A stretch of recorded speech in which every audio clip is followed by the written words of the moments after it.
Point என்னென்னா, இந்த character இருக்குது பார்த்தீங்களா, இதுதான் இவங்களை ஃபெயிலியர் ஆக்குது. இவங்க ஒரே ஒரு விஷயம், இப்போ ஸ்டார்டிங் லைஃப் சார், இப்போ இந்த வீடியோவை பார்த்துட்டு இருக்கிறவங்களுக்கு ஒன்று நான் ஒரு டெக்னிக்காக ஒன்று சொல்லிக் கொடுக்குறேன்.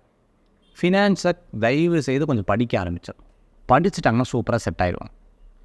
இவங்க என்ன பண்ணுறாங்க அப்படின்னு கேட்டிங்கன்னு சொன்னால், காசை சேர்த்ததில் ரொம்ப குறியாக இருப்பாங்க, பட் செலவு பண்ணுறதுல குறி இருக்காது.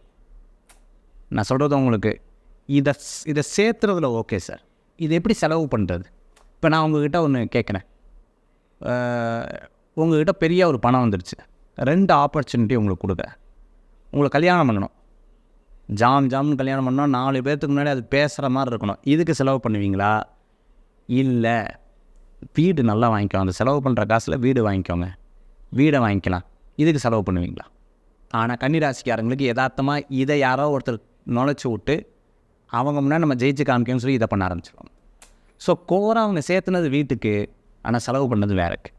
புரியுதுங்க சார். சேமித்தது ஒரு காரணமாக இருக்கும், ஆனால் ஏதோ ஒரு வீண் செலவும் நிறைய யாரோ மாப்பிள்ள பேர் ரொம்ப முக்கியம் அப்படி ஆடம்பரத்துக்காக சில பணத்தை மற்றவங்களுக்காக எங்கேயோ ஒரு இடத்துல லேக் ஆகலாம்.